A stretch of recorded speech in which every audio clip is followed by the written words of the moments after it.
नमस्कार, जोहार। मेरा नाम है अवंतिका और आप देख रहे द फोर्थ पिलर न्यूज।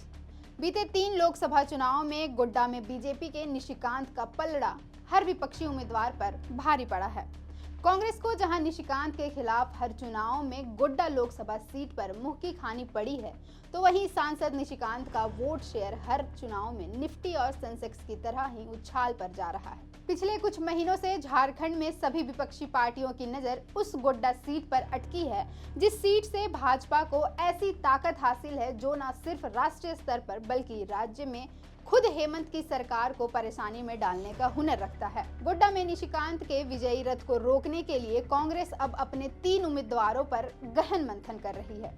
कहा यह जा रहा है कि कांग्रेस प्रदीप यादव और दीपिका पांडे के इतर एक मुस्लिम उम्मीदवार को उतारने की तैयारी में है। जिस शख्स को कांग्रेस गोड्डा से चुनाव लड़ाने की तैयारी में है, वो शख्स है पाकुड़ से विधायक और झारखंड कैबिनेट में ग्रामीण विकास मंत्री आलमगीर आलम।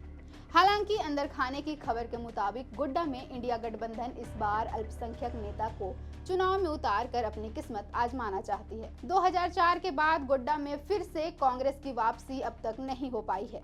2004 में आखिरी बार कांग्रेस से फुरकान अंसारी गोड्डा से सांसद बने थे। उसके बाद गोड्डा में भाजपा का ही बोलबाला रहा है। साल 2009, 2014 और 2019 के लोकसभा चुनाव में भाजपा से निशिकांत दुबे ने चुनाव जीता और गोड्डा से सांसद बने। अब कांग्रेस गोड्डा में फिर से वापसी की तैयारी में है। कांग्रेस ने इसकी पूरी प्लानिंग भी कर ली है। कांग्रेस ने आलमगीर आलम को गोड्डा लोकसभा का प्रभारी भी बना दिया है। रिपोर्ट्स की माने तो गोड्डा में मुस्लिम वोटर लगभग 21.1% है और वहीं एसटी वोटर लगभग 13% है, यानी कुल 34% से भी अधिक की आबादी मुस्लिम और एसटी वोटर है। ऐसे में गठबंधन को पूरी उम्मीद है कि मुस्लिम और एसटी वोटर कांग्रेस और झामुमो की ओर आकर्षित होंगे। वहीं कांग्रेस विधायक आलमगीर आलम की राजनीतिक सफर की बात करें तो आलमगीर आलम काफी लंबे समय से राजनीति में सक्रिय हैं। उन्होंने पंचायत के सरपंच से लेकर कैबिनेट में मंत्री बनने तक का सफर तय किया है।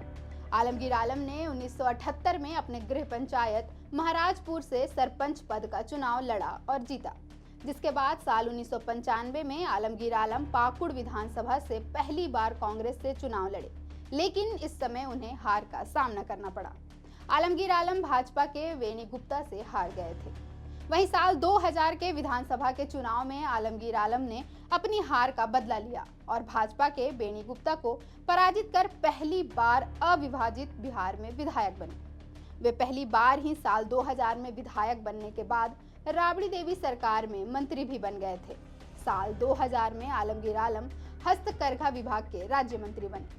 साल 2005 में पहली बार झारखंड राज्य में विधानसभा का चुनाव हुआ, जिसमें फिर पाकुड़ विधानसभा से आलमगीर आलम ने भाजपा के वेणु गुप्ता को हराकर दोबारा विधायक बन गए।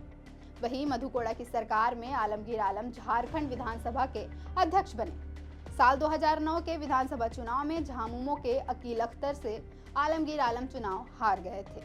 2014 के विधानसभा चुनाव में आलमगीर आलम ने अपने हार का बदला चुकाते हुए अकील अख्तर को हरा दिया और आलमगीर आलम झारखंड के कांग्रेस विधायक दल के नेता बने।